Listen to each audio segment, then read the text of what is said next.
আমি এক টাকা কম হলে বেচবো না। গরুর দাম মোটামুটি সস্তা যাচ্ছে। কোনো ব্যাপারই বেশি চাইতেছে, কোনো ব্যাপারই কম চাচ্ছে।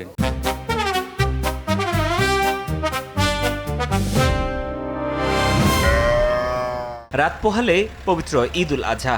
উত্তরার দিয়াবাড়ি পশুর হাটের চিত্রও ভিন্ন নয়। কাদা আর পানি জমে হাটে সৃষ্টি হয়েছে অস্বস্তিকর পরিস্থিতি। বৈরী আবহাওয়ায় ভেঙে পড়েছে গরুর জন্য তৈরি করা শেড। তবুও থেমে নেই কেনা বেচা।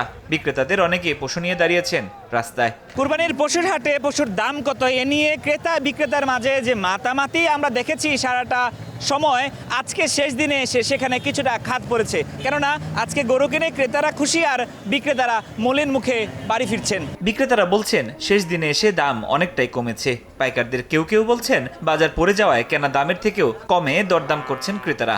এতে অনেক পাইকার লোকসানের আশঙ্কার কথাও জানাচ্ছেন। করোনা বা যে কোনো ভাইরাসের এগেইনস্টে ফাইট মানি ব্যাকট্রলের লেফট রাইট। গরু প্রতি 15,000 20,000 টাকা করে লস হচ্ছে। পানি হওয়াতে আজকে বাজার আরো কম। বিক্রি তো করার আশা করতেছি, হয়তো 40, 50, 35 চল্লিশ একটু ভালো হইতো। এই কারণে আমি তো পারতেছি না, তো দাম একটু কম। বাজারে কাস্টমার কম, বৃষ্টির জন্য আর বেচা কিনিও নাই। গতকালকে এই গরুটা 85 পর্যন্ত উঠেছিল, কিন্তু দিয়েছিলাম না।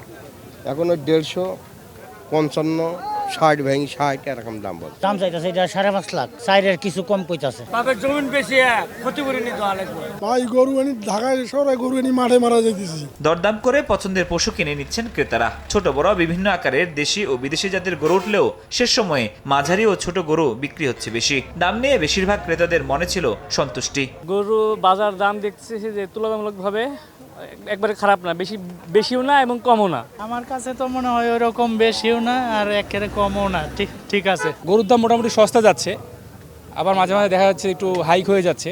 হ্যাঁ, কিন্তু আলহামদুলিল্লাহ যে গরুটা কিনছি মোটামুটি রেঞ্জের মধ্যেই আছে। গরুর দামটা কোনো ব্যাপারই বেশি চাইতেছে, কোনো ব্যাপারই কম চাচ্ছে। মোটামুটি বেশিও না কমও না। বাজার স্বাভাবিক, খুব উচ্চও না খুব নিচুও না। হাট সংশ্লিষ্টরা বলছেন ঈদের দিন সকাল পর্যন্ত কেনাবেচা চলবে। ফরহাদুর রহমান, সময় সংবাদ, ঢাকা।